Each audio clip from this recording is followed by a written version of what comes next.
कृष्णा हेगड़े जी मैं आ रहा हूं, साजिद भाई आ रहा हूं फिर से। हाँ, तो उधर भी तो उद्धव ठाकरे है ही ना, एक्सट्रीम और सुप्रीम लीडर, तो फिर वो सब उनके हिसाब से ही चलता है। तो उस हिसाब से तो देखा जाए तो उद्धव ठाकरे के नीचे काम करने वाले भी कठपुतली हुए।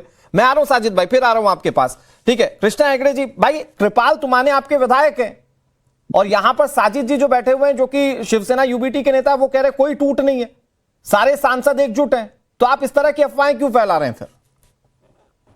देखिए, मैं भी कहता हूं कोई ऑपरेशन टाइगर नहीं है। मैं आपको कहता हूं ऑपरेशन तो 2022 में ही हो चुका है और सभी 90% लीडर, 90% पार्टी, 90% कैडर, 90% कार्यकर्ता सब वहां से खाली होके यहाँ आ चुके। उसके बाद 2024 के बाद 2026 तक हमने 5 इलेक्शन में उनको हराया, लोकसभा में हराया, विधानसभा में हराया, बीएमसी में हराया, पंचायत इलेक्शन में हराया, जिला परिषद में हराया। और उसके बाद ये बोल रहे भाई किसी का वहां प्रमोशन नहीं हुआ, वो जीत नहीं सकते। 5 इलेक्शन तो हार चुके। अभी ये कह रहे हैं कि भारतीय जनता पार्टी तोड़फोड़ कर रही है।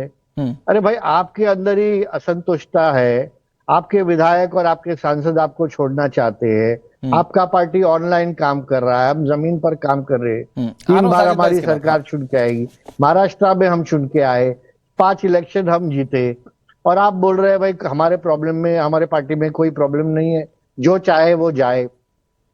थोड़ा आत्मचिंतन कीजिए, आपके पार्टी में क्या तकलीफ है, अहंकार का तकलीफ है। मैं कह रहा हूं कृष्णा हेगड़े जी, पहले इस बात से तो पर्दा उठाइए कि क्या आपके संपर्क में वाकई सांसद हैं या नहीं है। मॉनसून सत्र से पहले क्या शिवसेना यूबीटी के सांसद आपके खेमे में आ रहे हैं क्या?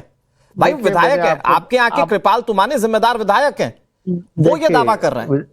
देखिए, वो भी विधायक है, मैं भी विधायक था। मैं आपको बोलना चाहता हूं कि ऑपरेशन टाइगर जैसा कुछ नहीं चल रहा है। अच्छा, सभी हमारे संपर्क में हैं क्योंकि एकनाथ शिंदे जी बड़े लीडर है, राज्य के उप मुख्यमंत्री है, पहले भी ये लोग हमारे साथ काम कर चुके हैं। जिसको अपने इलाके में काम करना होगा उनको एकनाथ शिंदे जी के साथ थ्रू काम करना होगा। उद्धव ठाकरे जी वैसे भी ऑनलाइन लीडर है, वो तो जमीन पे आके काम नहीं करते। और उसके ऊपर मैं बोल रहा हूँ ऑपरेशन 2022 में हो चुके, कितना बार एक ही पेशेंट के ऊपर ऑपरेशन करते रहेंगे। क्लियरिटी नहीं मिल रही है कृष्णा जी, मतलब आपके संपर्क में सांसद नहीं है?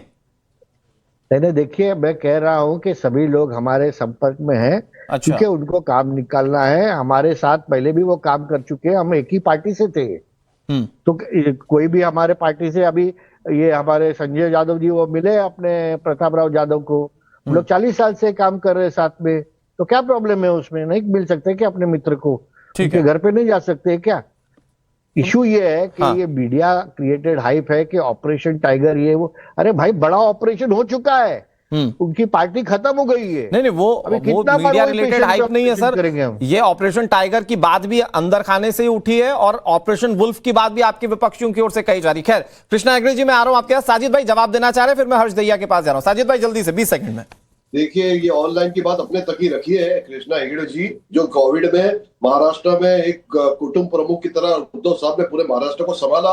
अरे भाई, पूरा वैक्सीन मोदी जी ने भी भेजा ना, उसका भी श्रेय मोदी जी को दीजिए ना। क्या मुझे बोलने दीजिए, मुझे बोलने दीजिए, बोलिए 10-15 सेकंड दीजिए। मैं एक बात बोलना चाहता हूँ आपको कि जब यहाँ से लोग जा रहे थे ना महाराष्ट्र छोड़कर, तब लोगों को इतनी तकलीफ हुई रास्ते में। महाराष्ट्र छोड़ने के बाद बोलते थे हम महाराष्ट्र में ज्यादा सुखी थे। जब कोविड जैसे नाजुक वक्त पे उद्धव साहब ने संभाला है महाराष्ट्र को, आप लोग उनको ऑनलाइन लीडर बोल के बदनाम ना करें, थोड़ा रिस्पेक्ट करें एक ऑनेस्ट आदमी का। आप पॉलिटिक्स को साइड पे रख दीजिए थोड़ी देर के लिए। लेकिन साजिद भाई, आप एक बात को पकड़िए जो कृष्णा जी कह रहे हैं। साजिद भाई वो कह रहे हैं सारे आप लोगों के लीडर, शिवसेना यूबीटी के सारे लीडर एकनाथ शिंदे के संपर्क में। मैंने सुना नहीं। कृष्णा हेगड़े खुलकर कह रहे हैं सारे लीडर शिवसेना यूबीटी के एकनाथ शिंदे के संपर्क में। देखिए, संपर्क में है कि नहीं है ये तो एकनाथ, ये तो ज्यादा कृष्णा हेगड़े को ज्यादा पसंद है, शायद ज्यादा पता है। लेकिन मैं तो यही जानता हूं कि मेरी शिवसेना जो उद्धव बाला साहब ठाकरे वाली शिवसेना को मैं आज भी अपनी शिवसेना कहता हूं, मेरी ओरिजिनल शिवसेना वही है। चाहे कितने भी डुप्लीकेट आ जाए, जेरोक्स कॉपी रहती है, ओरिजिनल रहता है। ठीक है कृष्णा जी, जवाब दे दीजिए। देखकर अगर लोग इधर प्रॉब्लम ये है, नुकसान तो उन्हीं का होगा। ये है कि देखिए आपका हो गया साजिद भाई, आज नहीं तो कल होगी। अरे हो गया भाई आपका, अभी हो गया आपका, आएगा जरूर आएगा। अभी हमारा वक्त नहीं आया बोलने का, जब हमारा वक्त आएगा ना तब बोलेंगे। ठीक है कृष्णा हेगड़े। देखिए 90% पार्टी खत्म हुई है, खत्म हो गई, कार्यकर्ता निकल गए, एमएलए अरे निकल आपके गए, बोलने से नेता थोड़ी निकल खत्म हो गए, जाएगी। एमपी निकल गए, सिंपल आज बैठा है निकल यहाँ पर बहुत बड़ा सिंपल कार्यकर्ता और मेरे अरे ऐसे बराबर है, लाखों बराबर है, कार्यकर्ता आप बैठे। बहुत बड़े आपके बोलने कार्यकर्ता से है ये भाई। पार्टी खत्म नहीं होती है। अरे खुदाई दावा आप मत बहुत कीजिए। बड़े, आप बहुत घमंड बड़े को कम कीजिए, कार्यकर्ता है, क्योंकि घमंड ठीक है टूटेगा वो। आपका। नहीं नहीं, कोई घमंड नहीं है, You मैं will आपको eat your सच्चाई words बोल रहा back. हूँ। You will eat your words घमंड one आप, day.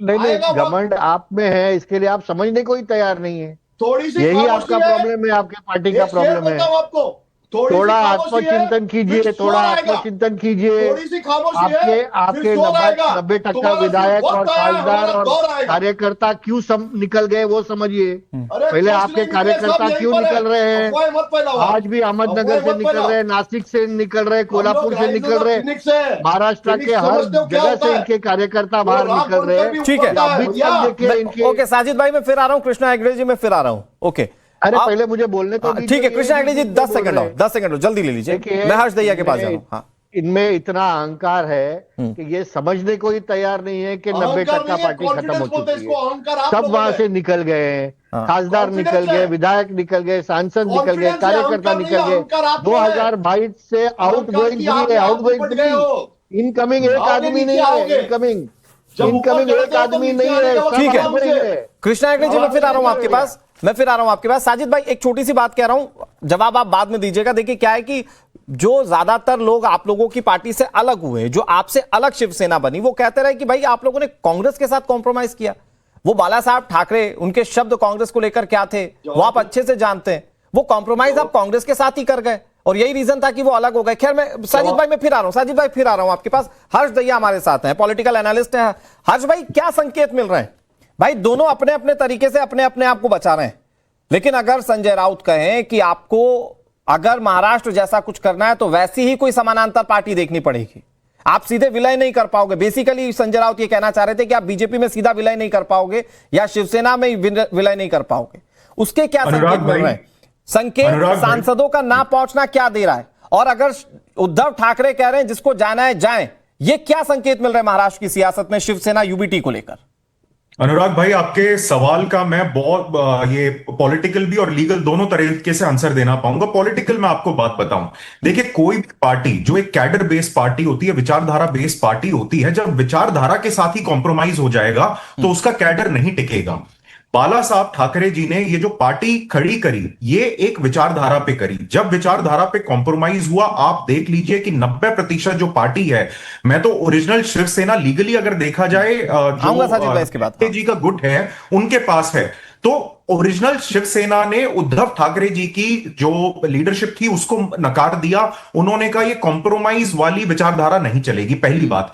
दूसरा, मेरे को एक बड़ी फनी बात लगती है, मेरे को ये लगता है कि जो संजय राउत जी हैं ये शिंदे ग्रुप के शायद एजेंट हैं, क्योंकि ये जब जब बोलते हैं, अभी देखिए साजिद भाई आए इस डिबेट पे, कितना अच्छा बोले, एक पॉजिटिव तरीके से उन्होंने बात रखी। लेकिन जब जब संजय राउत जी बोलते हैं, आप ये देखिए भाजपा को और शिंदे ग्रुप को उसका कितना फायदा ऑन ग्राउंड मिलता है। ये तो हुई पॉलिटिकल बात। अब आपने सवाल किया और आपने इनका संजय राउत जी का एक ट्वीट दिखाया कि एनसीपीआई जैसे वेस्ट बंगाल में हुआ है उस तरीके से यहां पे भी एक पार्टी चाहिएगी। मैं लीगल उसका आंसर देना चाहूंगा। ये लोग एक किताब दिखाते रहते हैं, हमारी प्रिय कॉन्स्टिट्यूशन ऑफ इंडिया की किताब, लेकिन चक्कर क्या है, ये नेता लोग इस किताब को पढ़ते नहीं है। कॉन्स्टिट्यूशन ऑफ इंडिया का 10th शेड्यूल क्लियर करता है, अगर 2/3 majority of a legislature party किसी और पार्टी के साथ मर्जर करती है तो वो एक तरीके से जो उसके मेंबर्स हैं वो डिस्क्वालीफाई नहीं होंगे। आज के समय में उद्धव शिवसेना जो गुट है, अगर उसके 2/3 मेंबर्स विच इज उनके पास 9 भी एमपीज हैं, उसमें से 6 अगर एमपीज, 2/3 जो मेजोरिटी है, अगर शिवसेना शिंदे के साथ आज विलय कर लेती है तो वो मर्जर बिल्कुल लीगली सॉलिड रहेगा।